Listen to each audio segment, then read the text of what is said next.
जय गुरुदेव। प्रेमी भाई बहनों, आपको मैंने इससे पहले बताया कि गुरु महाराज जब बीमार पड़े तो उनको गुड़गांव ले जाने में लोगों ने ज़बरदस्ती की। वो जाना नहीं चाहते थे। अब ये बात अलग है कि विरोध करने की ताकत किसी के पास नहीं थी, जो लोग उनको ज़बरदस्ती ले गए, क्योंकि सरकार तो यादवों की बन गई थी, अखिलेश की बन गई थी, और आश्रम में यादव लोगों का बोलबाला था। आपको पता है, भलई काका वो यादव थे, रामकृष्ण यादव दद्दू वो भी यादव ही थे, बहुत सारे यादव लोग थे, और आपके चरण सिंह ये भी यादव ही थे, और जो ड्राइवर है वो भी यादव ही था। अब जाहिर बात उसी का लड़का है, तो ऐसे बहुत सारे लोग जो थे, काफ़ी लोग यादवों की लोगों ने भर्ती कर रखी थी। इटावा, बुलंदशहर और समझ लीजिए तमाम मैनपुरी साइड के, आगरा के और आसपास मथुरा के, वो तो अब आपको पता है कृष्ण भगवान के जो सखा ग्वाल बाल थे वो तो, इसलिए वहाँ पे यादव लोग काफ़ी हैं भी। खैर, तो विरोध करने की किसी की हिम्मत नहीं थी। कारण क्या था? कारण ये था कि कोई इस तरह का साधक नहीं था। जब साधक होता है तो निडर होता है, उसको परमात्मा और सच्चाई के लिए वो किसी से भी भिड़ सकता है, उसको कोई डर नहीं होता। उसको मौत या अपमान या मान या सम्मान या धन हानि या इस तरह का कोई भी डर नहीं होता है। वो धर्म के लिए, सत्य के लिए सब त्याग सकता है। तो कोई इस तरह का था नहीं, और बाहरी विरोधाभास वाला कोई था नहीं जो कि उन लोगों का विरोध कर सके। अब बात आती है आपके मन में कि महाराज जी यानी कि तिवारी जी वो क्यों, वो कहाँ थे? उन्होंने कुछ नहीं कहा, उन्होंने विरोध नहीं किया। तो आपको मैंने पहले ही बताया कि ये फ़ोन मेरे पास तब गया जब मैं भी सुमिरन कर रहा था, और शायद सभी लोग जो पूजा पाठ आश्रम में करते हैं, आपको पता है कि वो लगभग मई का महीना, तो आप समझ रहे हो गर्मी का जब महीना है तो समझ लीजिए कि सवेरे जल्दी होगा, और फिर आश्रम में जो लोग, कहने का मतलब है कि रात में जागते हैं या रात की जो जागने की सेवा करते हैं, तो उनको भी है कि जैसे हम लोग करते थे रात में जागने की सेवा। लेकिन जब स्वामी जी बीमार थे तो मैदान में कहीं जाते ही नहीं थे उस समय के लिए। तो फिर स्वामी जी के साथ फिर वहाँ रहने कोई मतलब नहीं था, तो मैं तो अपने वैसा कार्यालय में था। तो ये जाहिर सी बात है कि भाई हम लोगों की तो आदत बन गई थी रात में जागने की और थोड़ा ही सोने की। और गुरु महाराज की इतनी तैयार रही तो यह हुआ कि चलो भाई 2 बज गया, 2:30 बज गया, अब चलो पूजा पाठ किया जाए। और फिर महाराज जी के बारे में तो कुछ कहने की ज़रूरत नहीं, तिवारी जी के बारे में उनको तो संगत जानती थी कि उनका भोजन क्या था, रहन सहन क्या था, बोली भाषा क्या थी, उठना बैठना, चाल ढाल, वो सब तो बदल ही जाती, गुरु महाराज कहते थे। तो आप देखिए कि अब आपने न महसूस किया हो उस बात को, या फिर महसूस करके नज़रअंदाज कर रहे हो, और ज़बरदस्ती जिस व्यक्ति के न बोली, न भाषा, न चाल, न ढाल, न निगाहें, न भावनाएं, न चेहरा, न मोहरा, उसके तस्वीरों में भी अभी ऐसी कोई बात नहीं है। खैर, बहुत दिन हो गए, हम तो उसको तो मैंने देखा नहीं। हालांकि वो रात में आता था, लेटा रहता था और लैपटॉप चलाता रहता था, और भजन भाव भक्ति करते तो मैंने कभी देखा नहीं। अब वो समझ लीजिए कि मेरे भाई मुझे तो कुछ वैसा नहीं लगा जो लोगों ने उसको बना दिया, बैठा दिया।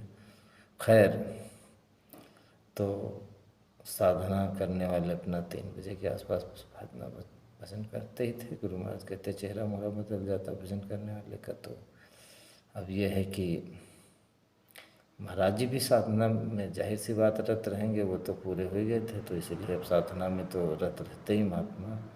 और ये गंदे देश की तरफ इधर कौन आना चाहेगा? अब ये है प्रारब्ध, तो बस आना पड़ता है, क्योंकि जब तक शरीर है तब तक तो आना पड़ेगा। वो परमानंद छोड़ छोड़ करके यहाँ पे शरीर में आना पड़ता है। महाराज जी कहते हैं वैसे इसको जो आत्मा को भूख प्यास नहीं लगती, लेकिन जब शरीर में आते सब लगती है। अब शरीर में प्रकाश आएगा तो फिर शरीर का तो असर रहेगा ही।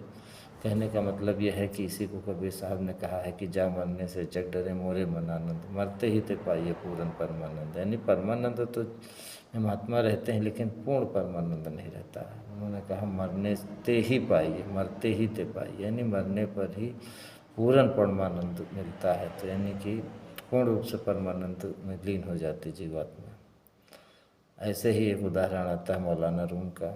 जब उनका आखिरी समय आया तो उनके मुरीदों ने कहा कि अब आप क्यों बेकरार हो रहे हो? आप तो उस परमात्मा में मिले हो, उसी का रूप ही हो, तो आप क्यों जो है इतनी बेचैनी है आपको यहाँ से जाने की? तो उन्होंने कहा ये तो तुम क्या जानो, अब ये समझो कि हम मिले हैं हर पल उसके सामने, लेकिन एक जो झीना सा पर्दा है जो शरीर का, जो कि पूरी तरह से उसमें लीन नहीं होने देता है, यानी बार बार इसे खिंचाव होता है। उस प्रकाश परमात्मा है और उसी की पूर्ण जीवात्मा है, और ये बार बार शरीर को खिंच, ये सब बना उसी के प्रकाश से है। लेकिन अब ये है कि शरीर में ये जो उसका प्रकाश है खींच खींच के बार बार आता है। उससे समझ लो कि जैसे आप किसी इलास्टिक को फैलाते हो और उसके बाद जो है वो इलास्टिक क्या करती है, अपने मूल रूप में आने की कोशिश करती है। तो खिंचाव तो दोनों तरफ से, दोनों छोर आपस में नज़दीक आना चाहते हैं, ऐसे जीवात्मा भी आना चाहती है, और परमात्मा तो चाहता है कि जीवात्मा में मिल जाए। आप आरती में गाते हो कि वो जो है 24 घंटा बाद भाव सहित ने बैठ से रोके जोहत प्रीतम प्यारे, तो 24 घंटा वो आवाज़ दे रहा भजन में। आवाज़ सुनते हो, गुरु महाराज कहते हैं ये आवाज़ नहीं है, न ये संगीत है, ये वो परमात्मा कुछ जीवात्मा से कह रहा, आत्मा परमात्मा का संवाद है। और उसको मन से गुरु महाराज सुनाते भी थे कि अब सूरत पूछे स्वामी से, तो यानी कि जीवात्मा से परमात्मा कुछ कह रहा, खींच रहा, वो चुंबक है, उसमें खिंचाव है। अभी जंग लगा इसलिए नहीं जा पा रही है जीवात्मा। तो मतलब ये है कि जब वो खिंच जाती है तो मौलाना रूम कहते हैं कि भाई देखो अब एक झीना सा पर्दा है, वो भी मतलब जो है मिट जाने दे।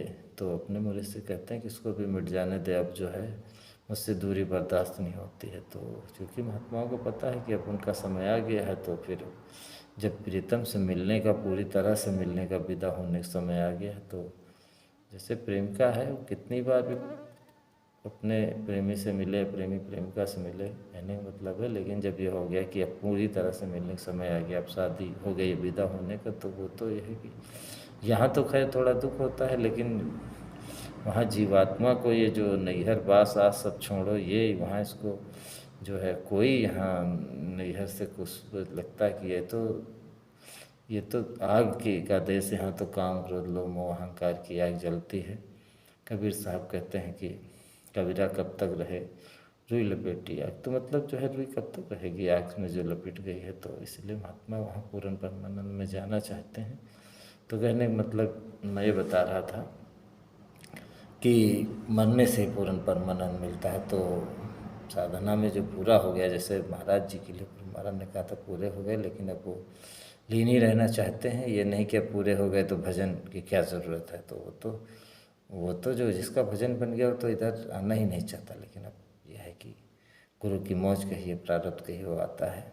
खैर प्रारब्ध तो नहीं कहना चाहिए, क्योंकि महात्मा तो ये सब कर्म, प्रारब्ध तो कर्म से बनता है। जब कर्महीन हो जाते हैं तो वो तो मौज ही से गुरु की आते और जाते हैं। तो आप समझो कि वो भजन में बैठे हुए थे, लेकिन जब लोगों उनके पास भी सूचना गई कि भाई अब ये है कि खटखटाया लोगों ने उनका दरवाज़ा, और फ़ोन तो उनका उठाने क्योंकि स्विच ऑफ रहा होगा। और उसके बाद जब तक उनको खबर मिली, क्योंकि जब मैं उधर दरवाज़ा मैं भी जब खटखटा रहा था अंदर जाने के लिए, तो ये था कि महाराज जी अपनी कुटिया में ही साधनारत थे। और जब मैं उधर पैदल, जब इतनी सारी बाउंड्री अब छोटी तो है नहीं, घूम के उधर से जब मैं रोड पे आया, तो जाहिर सी बात है कि कोई पहुंच गया प्रेमी। ये सब बहुत जल्दबाजी में सब काम हुआ। और जब प्रेमी वहाँ पहुँच गया तो फिर जाहिर सी बात है कि फिर वो उठे होंगे। उसके बाद फिर ड्राइवर को बताया गया होगा हड़बड़ी में कि देखो गुरु महाराज की इतनी थारी तबीयत खराब है। तो गुरु की फिर तबीयत क्या है कि भजन ध्यान सुमिरन फिर क्या है, फिर तो वो ड्राइवर को भी लोगों ने बताया होगा। जाहिर सी बात है, चूँकि अब गुरु महाराज जाएंगे तो तिवारी जी भी जाएंगे, महाराज जी जाएंगे, महाराज जी जाएंगे तो ड्राइवर भी जाएगा। वो उसका नाम बीरेन था। वो वहाँ काफ़ी दिन तक महाराज जी की ड्राइविंग किया और उसके बाद फिर बाद में जब महाराज जी को वहाँ से हटना पड़ा तो जब उज्जैन महाराज जी तो काफ़ी दिन तक वो ड्राइविंग करने के करता रहा, अभी भी करता है। तो समझ लीजिए कि अब तो बहुत लोग हैं। तो इस तरह महाराज जी जब वहाँ से निकले तो आप इस बात को समझो कि मैंने तो वो सब अपनी आँखों से देखा है। मैं उसी रोड के किनारे खड़ा खड़ा वो देखो, मैं तो गुरु महाराज के साथ ज़रूर रहता था, लेकिन ये है कि हमेशा जो है आगे पीछे वाली बात नहीं थी। जहाँ भी गुरु महाराज ने था कि तुम्हारे उस स्थान पे तुम्हारी ड्यूटी है, तो वो स्थान ही पे मेरी ड्यूटी थी। ये नहीं कि भाई वो रात में घूमते थे, कोने पे मेरी ड्यूटी थी। अब ये नहीं कि उसके बाद अब ये है कि रात में कहीं जाना है तब तो फिर सब चारों कोने वाले साथ जाते थे, हम भी जाते थे, चाहे पेट्रोल पंप जाएँ या कहीं मंदिर अंदर जाएँ गुरु महाराज। लेकिन ये कुटिया अगर चले जाते थे तो भी हम लोग इंतज़ार करते थे 2 बजे के बाद कि मान लीजिए अभी गुरु महाराज गए हैं तो आएंगे, क्योंकि गुरु महाराज 2 बजे के बाद फिर अगर कुटिया चले जाते थे तो अमूमन नहीं ही आते थे। हाँ ये है कि जब जैसे मान लो शाम को मैदान में आ जाते थे, कभी कभी तो समझ लीजिए कि अब जानते हो गर्मी में जल्दी शाम नहीं होती है, तो शाम 8 बजे आ जाते थे। ठंडी में कुल मिला करके ये है कि उधर सेवा 6 बजे समाप्त होती थी, या समझ लीजिए कि गर्मी है तो देर लग जाती थी। जब तक प्रकाश होता था, कभी कभी काम ज़्यादा होता तो स्पेशल लाइट की व्यवस्था करके मरकरी ये करके जो है सेवा को जब तक होती थी। गुरु महाराज जो एक जनरल सेवा जिसको कहनी चाहिए वो रोज़ होती थी आश्रम में कहीं ना कहीं किसी चीज़ की, तो गुरु महाराज वहाँ पहुँचते थे और वहाँ सेवा करवाते थे। और जब तक वो सेवा होती थी तब तक गुरु महाराज वहीं रहते थे। और नए पुराने और छोटे बड़े जो अधिकारी कर्मचारी जो गुरु भाई हैं जो संगत के जिम्मेदार, वो सब वहीं पे दर्शन करते थे, वहीं से पूछते थे, उस पर सेवा करते रहते थे। उसके बाद स्वामी जी जब ये होता था कि भाई काम फाइनल हो गया, या अक्सर होता था कि काम बहुत ज़्यादा है, कोई काम ज़रूरी रहता था कि हाँ अभी आज ही खरीदना है, या थोड़ा बचा तो चलो ख़त्म कर देते हैं। अब क्योंकि मान लो काम नज़दीक तो होता नहीं था, काम भी तो आश्रम बड़ा था तो दूर हो रहा और कहीं हो रहा, छोर पे हो रहा तो दूर दूर, तो ये होता था कि कल इतने थोड़े से काम के लिए आना पड़ेगा, तो इससे अच्छा है कि इसको ख़त्म कर दिया जाए। थोड़ा देर हो जाती तो गुरु महाराज से पूछ लिया जाता था, जो मौज होती थी उस हिसाब से हो जाता था। ये कह देते थे कि नहीं छोड़ो छोड़ो कल होगा, तो कल प्रेमी आते थे। कुल मिला के अब ये है कि बहुत लोग ऐसे थे कि छोड़ के भी चले जाते थे कि अरे भाई अब 6 बज गया, ये है वो, तो बहुत ये है कि वही तो सब परीक्षा थी। प्रेमी थक गए हो, बहुत सेवा की है शुरू, देखो ऐसा नहीं कि सेवा नहीं करते थे। मान लो गए और शुरू में उनको पता है 6 बजे तक करना है, तो 6 बजे तक ही जब हमको ताकत खर्च करनी है तो पूरी स्पीड से मतलब काम करते थे कि हमको 6 बजे के बाद तो फिर आराम ही करना है। तो लेकिन अब पता लगा कि गुरु महाराज की मौज हो गई, या कुछ आस पास और कोई काम उसी के बगल में मौज हो गई कि अब ये भी हो जाए, या वही काम कुछ देर हो गई, तो यह है गुरु महाराज मौज हो गई कि अब करना है तो करना है, तो यह प्रेमी थक जाते बेचारे। लेकिन ये भी एक तरह से देखा जाए तो ये भी कठिन परीक्षा थी।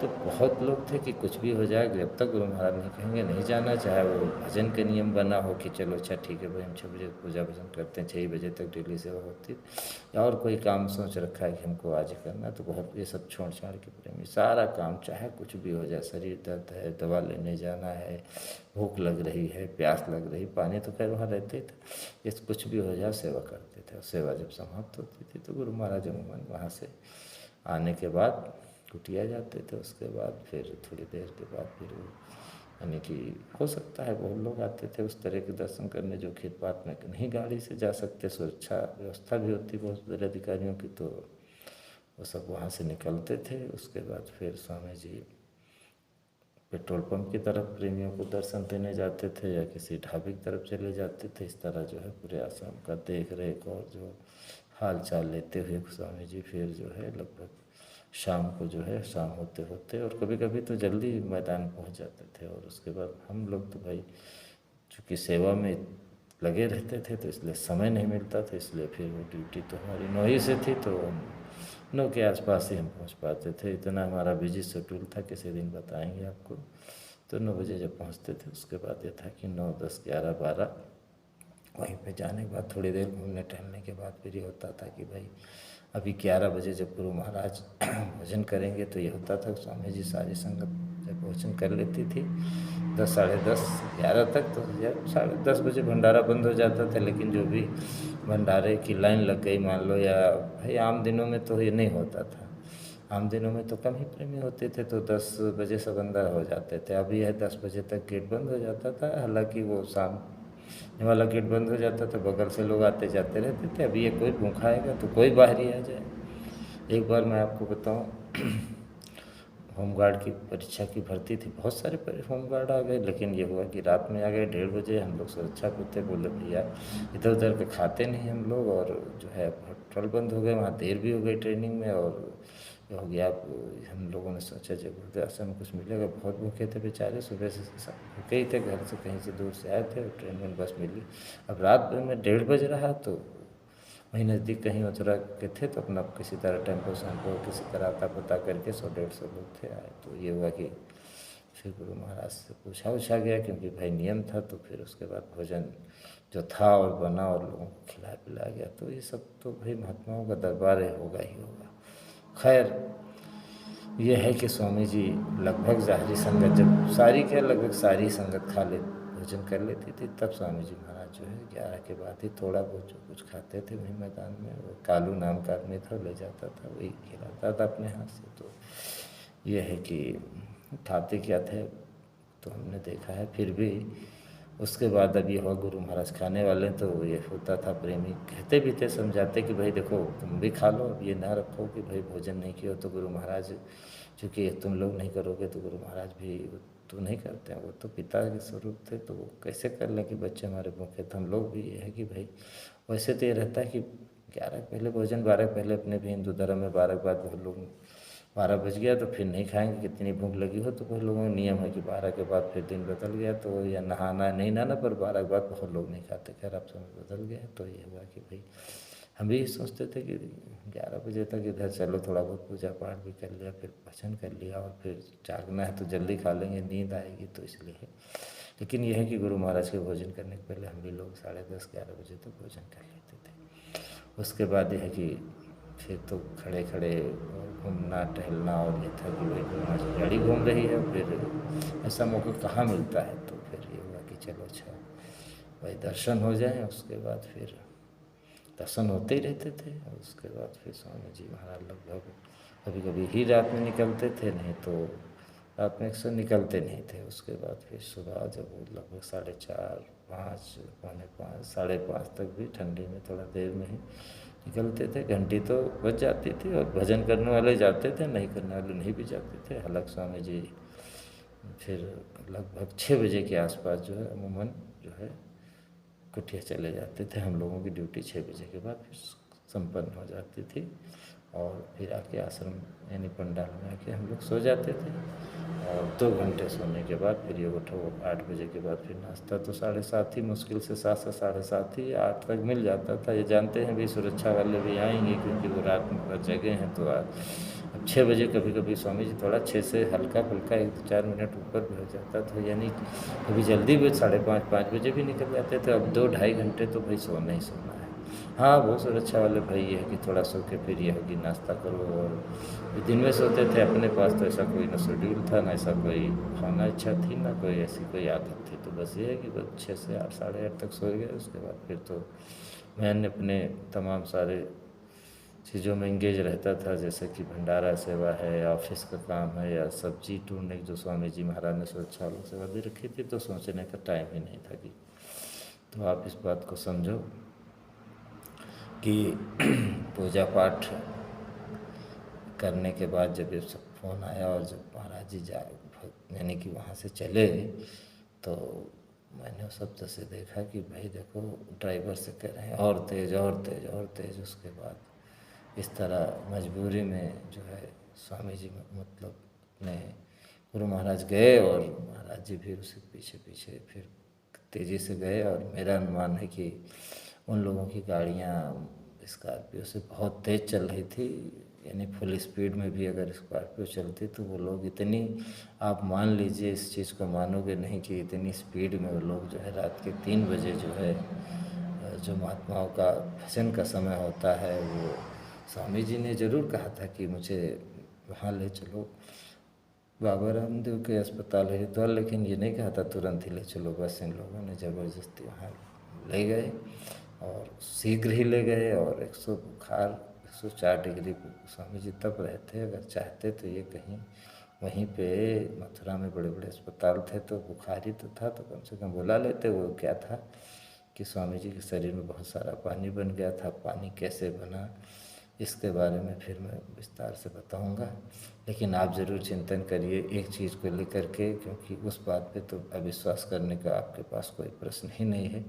आपने गुरु महाराज को देखा, गुरु महाराज शरीर से बहुत लंबे नहीं थे, लेकिन यह है कि शुरू में महात्मा तो अब ये है कि यानी कि दुबले पतले हो अपने शरीर को, कहते ना, तन को जा रहा मन को मारा इंद्री सुख भोग विसारा, तो महात्मा अपने शरीर को जलाते हैं, गलाते हैं, तपाते हैं। तो इसलिए स्वामी जी महाराज हालांकि ब्रह्मचर्य का पालन करते रहे, कोई गृहस्थ आश्रम में नहीं रहे और बड़ी मेहनत किए। और चूँकि पिताजी पहलवान थे तो अब जाहिर सी बात है, और नामी पहलवान थे, तो स्वामी जी का बिल्कुल बिल्कुल भरा और गठीला बढ़िया बदन था। और ताकत भी स्वामी जी के अगर उस हिसाब से कहा जाए मर्यादित ताकत, जिसको शारीरिक कहना चाहिए। बाकी महात्मा तो अनंत पावर होती है, वो पावर ही के समूह होते। जब प्रभु उनसे बड़ा नहीं है तो सब कुछ तो हो ही है, लेकिन फिर भी मनुष्य शरीर में प्रेमियों ने जिन्होंने अनुभव किया सो बहुत स्वामी जी की ताकत थी शरीर में। और लेकिन फिर भी जब इनको अपने गुरु के यहाँ कहा गया कि भाई इनके जो गुरु के गुरु भाई थे अपने संगत के बाबा गुरु प्यारे लाल पाठक जी, तो उन्होंने कह दिया कि अपने दादा गुरु से कहा इन्हें, जो उनके गुरु भाई थे, लेकिन वो चूँकि अब गुरु के छोटे भाई थे, संगत की संभाल कर रहे थे और संगत संतमत का काम कर रहे थे, गुरु का काम कर रहे थे, तो उनको भी स्वामी जी कहते थे। तो वो कहा स्वामी जी भैंस कहाँ से पाल लिया। कहने बोला वो तो स्वामी जी के कोई घर तो था नहीं कि चलो नामदान के बाद अपने घर गृहस्थी में आ जाए, या घर है मान लो नहीं शादी है तो अपने घर में आओ, रहो, अपना खेती हुए कुछ पेट पालो, मेहनत ईमानदारी से भजन करो। लेकिन गुरु महाराज ने जब घर ही को त्याग दिया था तो अब बताइए कि अब वो घर कहाँ जाएंगे। तो यह है कि उनको रहते थे वहीं पे। हालांकि बीच बीच में जब लोग चिढ़ाते थे स्वामी, तो दादा गुरु कहते बहुत खंडार है, चले जाओ, तो चले भी जाते थे। तो आप समझे, लेकिन अब रहते उन्हीं के यहाँ थे। तो कहा पाल लिया, मतलब ये रहने के रहते थे, तो कह दिया कि इनको कहाँ से भैंस पाल लिया। तो गुरु महाराज ने अपने उस चीज़ को समझा और कुछ विचार किया होगा और लोगों से पूछा होगा, तो फिलहाल अपने शरीर को पे थोड़ा उस तरह से यानी कि थोड़ा कहना चाहिए कि हल्का फुल्का बनाया। तो उसके बाद आपने बहुत सारे फ़ोटोज़ देखे होंगे जो स्वामी जी महाराज के पहले के हैं। कहीं स्वामी जी के जैसे जब दांत टूट गया, या फिर खिचड़ी दाढ़ी थी, या स्वामी जी महाराज जो यानी कि साइकिल यात्रा निकाले, उस समय स्वामी जी का शरीर एकदम छरहरा था। उसके बाद तो फिर धीरे धीरे जो बुढ़ापे का असर आया, थोड़ा बुढ़ापे का शरीर थोड़ा उस तरह का हो जाता, थोड़ा भारी फैल जाता। उसके बाद फिर ये हुआ कि स्वामी जी वो थोड़ा हुआ ही, लेकिन जो है बाद में जब स्वामी जी महाराज के लोगों ने कुछ ऐसा कुछ उनके साथ किया कि उनके शरीर में पानी भरा। अब सोच लीजिए जो पूर्ण ब्रह्मचर्य का पालन करता हो, इतना नियम संयम से रहता हो, और उसके शरीर में कैसे इतना पानी बन गया, फिर ये मैं कभी आपको बताऊंगा। और फिर पानी बनने की वजह से वो पानी निकलना माना था, और लोगों ने फिर उसको आयुर्वेदिक दवाओं से सुखवा न करके ऑपरेशन इंजेक्शन से निकलवाया, जो तो भाई दादा गुरु की बात तो झूठी नहीं हो सकती। लोगों कुछ भी कहेंगे, गुरु महाराज ने जो है अपनी मौज में शरीर छोड़ा कि अपने गुरु के वचन को रखने के लिए शरीर छोड़ा। जैसे राम ने अपने पिता का वचन रखने के लिए शरीर छोड़ा कि अगर मैं नहीं जाऊंगा, मेरी मर्जी में न जाऊँ, मैंने कोई अपराध तो किया नहीं, मैं जंगल क्यों जाऊँ, पिता ने दिया वचन तो दिया, वो हमसे क्या मतलब है कि। और माता ने लिया था वचन, लिया होगा, लेकिन अब ये है कि फिर पिता का वचन नहीं पूरा हो पाता तो उनके कुल की मर्यादा चली जाती, तो फिर आज मर्यादा पुरुषोत्तम कैसे कहलाते। तो कहने का मतलब यह है कि गुरु महाराज संतों की मर्यादा होती कि संत अपने किसी संत जो है, संत सब एक ही होते, कहते हैं संत सब एक है। तो मतलब जो है, जो दादा गुरु की पावर जो गुरु महाराज के अंदर आई और जो महाराज जी के अंदर आएगी, वही सतपुरुष की पावर। गुरु तो एक ही है, जो सत्पुरुष है उसी की पावर जो है जीवों को यहाँ, जिसने जैसे वादा उसने किया था शुरू में जीवों को जब दिया था, सब जीव जितने आए सब 16 बच्चों को उन्होंने वरदान में दिया है। हालांकि कबीर साहब को राज्य नहीं मिला है जीवों का, और वो जो है अपना महासन में बैठे, बाकी 16 जो 15 बच्चे जो हैं, 16 में से 15 वो तो सब राज्य करते हैं। राज किस पे करेंगे आप? जैसे यहाँ गुरु महाराज कहते हैं, महाराज जी कहते हैं, राज तो किसी सजीव चीज़ पे की जा सकती। जड़ यहाँ पे जैसे कोई पशु पक्षी जीव जंतु आदमी न रह जाए, ये मिट्टी ये सब 5 तत्व की सृष्टि रह जाए, कोई आदमी क्या राज करेगा? तो आप समझो कि तो जीवात्माएँ तो हर मंडल में है, हर जो है यानी 15 जो बच्चे हैं उनके पास हैं, तो जाहिर सी उनको भी मिली, कबीर साहब को नहीं मिली, जोग जी साहब को नहीं मिली, जो महासुन में बैठक लगाए। तो अब आप समझो कि जब जीवात्माएँ सबको दी गई, 15 को दी गई, तो सब जगह सब जीवात्माएँ तो वहीं से निकले, तो सब ये तो है नहीं कि एक जीवात्मा रही, सब चाहते थे कि मैं न जाऊँ। तो उन्होंने जब वादा किया था मैं आऊँगा, तो फिर दूसरा कोई थोड़ी आएगा। जब भी आएंगे सत्ययुग हो, त्रेता हो, द्वापर हो, नाम उनका कुछ भी हो जाए, नाम मुनीन्द्र हो जाए, नाम करुणामय हो जाए, नाम उनका कबीर हो जाए, नाम उनका समझ लीजिए शत्रुघ्न हो जाए, नाम महात्माओं को कोई भी नाम हो जाए, नानक दल दादू पलटू, लेकिन वो पावर तो एक ही। वहाँ यहाँ भेद है, वहाँ थोड़ी ना कोई भेद है। तो अब यहाँ देखिए नदियों का तमाम पानी अलग अलग क्वालिटी भी, अलग अलग नाम भी, लेकिन समुद्र का पानी तो फिर एक ही है। तो मतलब ये है कि जैसा वो वादा करते वैसा आते हैं। तो मतलब कहने का ये है कि वही पावर फिर दादा गुरु की समझ लीजिए गुरु महाराज के अंदर आई, और फिर तो महाराज जी के अंदर वही पावर काम कर रही है। तो मैं आपको बता रहा था कि फिर भाई ये जो है शरीर जो गुरु महाराज का जो भारी हो गया, तो आपने तो फोटो में देखा उसको, इसीलिए मैं कह रहा हूँ मेरी बात को झुठला नहीं सकते। वो कैसे आने की समझ लीजिए कि शरीर इतना भारी हो गया, इतना जो है फिर निकालना पड़ा, यानी कि समझ लीजिए पानी। और दादा गुरु के वचन को कैसे गुरु महाराज झूठा कर सकते थे, जब उन्होंने लिखवा दिया था, इसको कोई काट नहीं सकता। कि दादा गुरु ने यही नहीं कहा था कि आप ऑपरेशन इंजेक्शन मत करवाओगे, ये भी कहा था कि अगर ऐसा हो गया तो फिर तुम, अब वो तो बच्चे थे तो तुम ही कहेंगे, आप तो कहेंगे नहीं, कहा फिर तुम शरीर अपना रख नहीं पाओगे। तो फिर उस बात को गुरु महाराज बहुत समृद्ध थे। अरे अब अपने गुरु को तो सब कोई गुरु समृद्ध होते ही हैं, और फिर जो है जो प्रेमी होता है उसके लिए गुरु सर्वोपर होते हैं, भगवान से भी बड़े होते हैं, अनामी से भी बड़े होते हैं, सब कुछ होते हैं। वो जानता है कि इन्हीं की मौत से, वो तो ये प्रेमी को तो यही है कि यही सब कुछ थे, इन्हीं की मौत से सब हुआ और इन्हीं की मौत से सब कुछ हो रहा, वो ठीक है। लेकिन अगर शरीर की बात करो तो एक मर्यादा होती है, अपने जो है जब वही सब कुछ हैं तो वो समझ लीजिए दादा गुरु भी वही हैं, और जो आप काम कर रहे हैं तो वो भी, तो आप समझो कि वो भी वही हैं। तो मतलब ये है कि वो पिछले अपने वचन को, जो एक ही पावर सब कुछ है, सब कुछ वही है, तो उन्होंने भाई जब फिर क्यों भटके, फिर क्यों जो है आत्महत्या करने जा रहे हैं। तो आप इस बात को समझो, जब सब उनकी लीला, तो दादा गुरु भी उन्हीं की लीला का फिर एक ही अंग मान लीजिए उनको। तो फिर उस शरीर में जब थे तो उन्होंने जो वचन कहा था, तो वो वचन कैसे झूठा हो जाएगा? चाहे उसको आप समझ लीजिए गुरु महाराज ही दादा गुरु के स्वरूप में थे, या समझ लीजिए दादा गुरु गुरु महाराज के रूप में थे। तो दोनों तो गुरु चेला तो सब एक ही हो जाते हैं। संत मैंने बताया संत एक है। तो कहने का मतलब, तो दादा गुरु का वचन समझिए, चाहे उसको गुरु महाराज के वचन समझ लीजिए, कि जब ये कहा कि भाई ठीक है कि अब जो है आप नहीं रख पाओगे, तो उस वचन को गुरु महाराज ने मेटा नहीं, तो वो वचन इसीलिए जो है गुरु महाराज के। तो आप इस बात को अपने में विचार करो कि दादा गुरु के वचन ही कारण था कि गुरु महाराज जो है, जो तुम यानी आप लोग कहते हो कि नहीं वो सब स्वामी जी की अपनी मौज है, अपनी मौज ठीक रही होगी, वो आपकी मर्जी। लेकिन मैं तो ये कहूँगा कि जब गुरु महाराज ने उनकी, ये तो आपके मन की मौज है, आपने सोच लिया। आपकी दुनिया में जितने भी प्रेमी हैं या जो भी लोग हैं दुनिया में, वो तो सबके पास है, सब जितने भी जीव हैं और देवी देवता हैं, सबके जितने भी मन के गुलाम हैं, माया तो मन बुद्धि चित्त जिसके भी पास है, तो वो तो मन का काम ही है कुछ ना कुछ संकल्प विकल्प करना। बुद्धि का मतलब निर्णय करेगी, चित्त चिंतन करेगा। तो किसी का मन कोई भी चित्त कुछ भी चिंतन कर सकता, बुद्धि कोई भी निर्णय कर सकती है, मन के अंदर कोई भी विचार भावना उत्पन्न हो सकती है।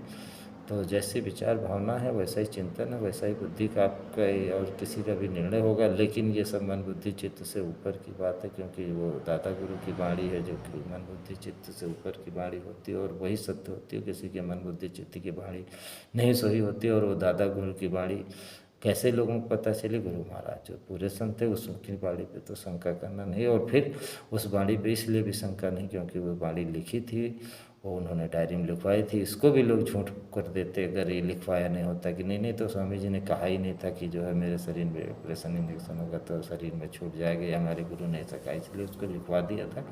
और आपको पता है कि संत जितना भगवान राम मर्यादा में थे उससे ज़्यादा संत जो है मर्यादा में रहते हैं। संत कभी मर्यादा नहीं तोड़ते। तो अपने गुरु के वचन की मर्यादा रखने के लिए गुरु महाराज के जो प्रेमियों ने यानी गुरु भाइयों ने, कुछ जो लोग भी लालची थे उन्होंने ऐसा किया तो गुरु महाराज ने अपना शरीर छोड़ दिया। अब ये मेरा निर्णय है, आपका क्या निर्णय है और वो हमें कमेंट करके बताइए। और जो है बस इसी विचार का चिंतन करने के लिए आपको मैं छोड़े जाता हूँ और आपसे विदा लेता हूँ। जय गुरु।